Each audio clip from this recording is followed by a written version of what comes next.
What is up, guys? James Carter TV, sitting here on this Saturday afternoon, bored, watching my Vanderbilt Commodores lose. Why am I not at the game? Because I knew they were going to get their ass kicked by Georgia. I don't want to go and watch that, even though it's like 5 minutes down the road. It really is 5 minutes walk. No, I don't want to watch it. All right, so with that in mind, I want to release a 2016 NFL mock draft. Now, this is something I don't do.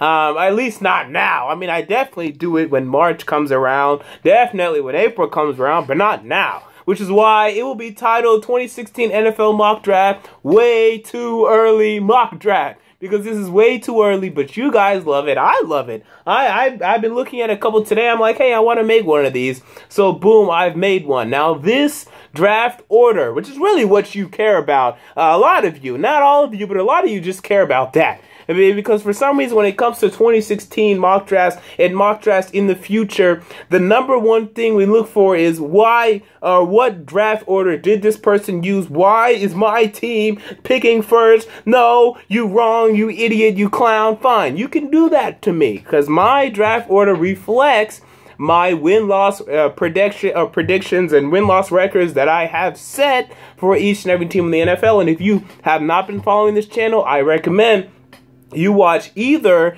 my 2015-16 NFL prediction video I made a couple days ago, or you just go to my channel, find each and every team. I made a video for each and every team detailing why I have them going the record that I have them going. So feel free to go to that video and yell at me. But this video, you probably won't, try to understand. Look. Who knows? Like, no one knows. There's no way of knowing. We're just throwing stuff out there, so presumptive and assumptive, and there's no way of determining this. There's no way. So just accept it for what it is, and then let's move on. Now, this draft, and I can see it a year out, I can see this. This is a very talented draft, especially defensively. If you're looking for defensive talent, or a quarterback, you're in good luck. Well, in a quarterback, I think to somewhat of a degree. Because I don't think there is a quarterback that reaches the level of Jameis Winston or Marcus Mariota last year. But there are 4 quarterbacks that could possibly be franchise quarterbacks, whereas last year there were 2, whereas the year before that there were 4 again. But I like these 4 more than I did those 4. I like Cardale Jones, Connor Cook, Christian Hackenberg, and Jared Goff more than I did Teddy Bridgewater, Derek Carr, Blake Bortles, and Johnny Manziel. I think these 4 are better than those 4. I think I'm very low on Christian Hackenberg, for the record. Now, he does have great tools. I mean, he has the best tools. I'll say the second best tools. Out of those 8 quarterbacks I just mentioned, he has the second best tools in terms of arm strength, in terms of NFL pedigree. This guy has been raised since high school, since middle school. They've expected this guy to be an NFL quarterback. So he was supposed to be the next Andrew Luck. He's gone to college, and he's had some great games. He's had games where he's had 4 touchdowns, and he's looked great, and he's had duds, and a lot of them. And the thing is that you have to decide for yourself, you the viewer, are you going to, and NFL teams have to decide this too, are you going to blame him for the troubles he had in college, or are you going to blame the offensive line, the coaches that he's had, the coach changes that he's gone through? That's a decision that you have to make. But either way, you must understand that it's a combination of both. And ultimately, there's no way of knowing how he's going to do. But this guy is going to light up in terms of off-season, in terms of combine, in terms of workouts. He's a workout monster. He has all the physical tools. He'll go, you'll work him out. You'll be like, wow, this kid's really good. But then you have to remember, he didn't play well in college. So are you comfortable taking a kid that was really good in high school and transforming him 2 steps? Or 2 levels ahead of that? I don't know. And for me, it's a similar story with Cardale Jones in that he hasn't shown you much in college. Now, Cardale, he just hasn't played. And now when he has played the 3 games that he's played, and then now we know he will start the 2015 season, now we'll be able to get more film on him, and I think he'll be the #1 pick. I think when it's all said and done, the NFL team is going to fall in love with him, but he runs too much, and no one's talking about this. It actually blows my mind.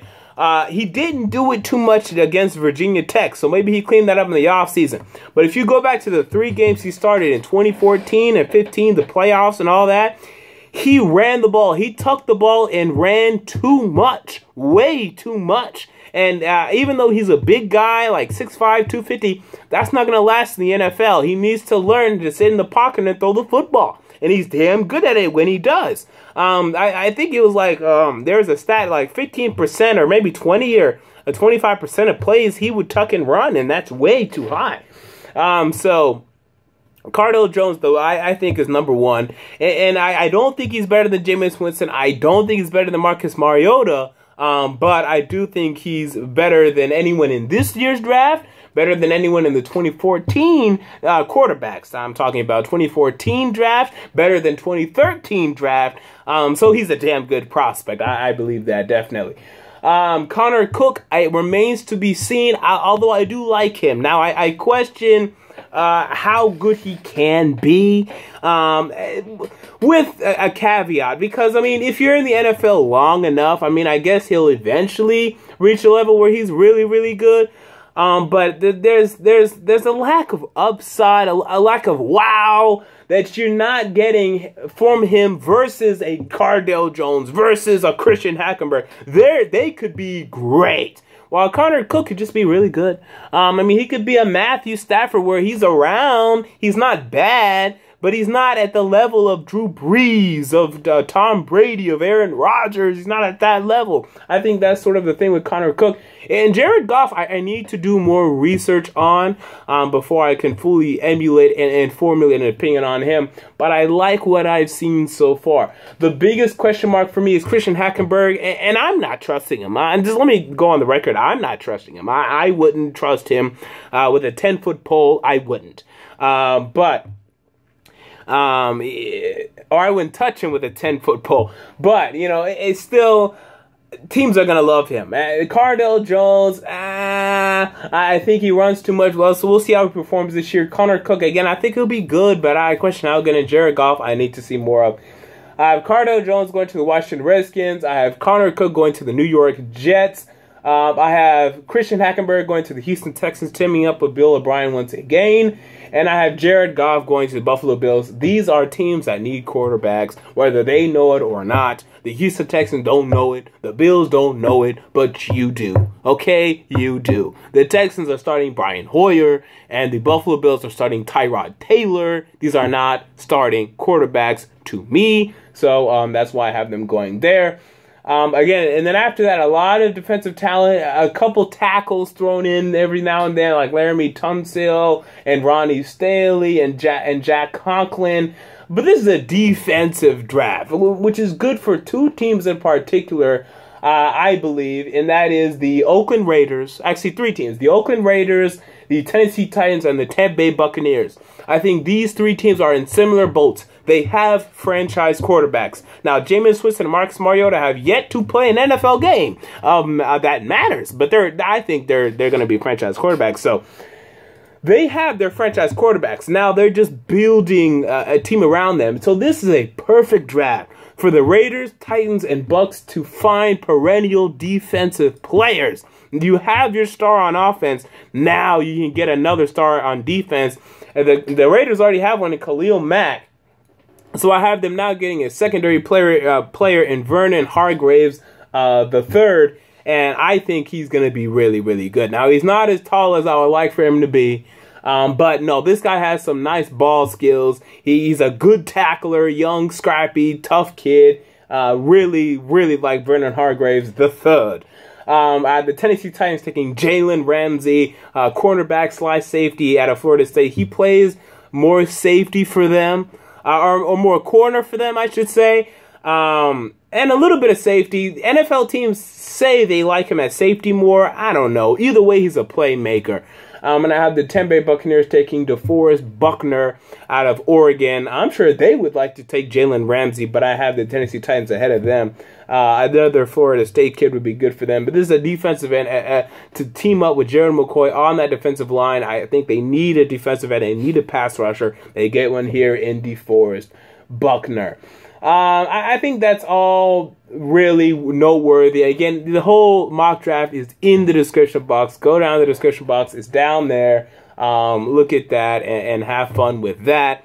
I will be back later tonight for a top 10 quarterbacks video that I will make later on tonight. So stick around for that. But here's my way too early 2016 mock draft that I know will get me a lot of hate, but that's fine. Welcome. James Carter TV. Until next time, I'm out. Peace.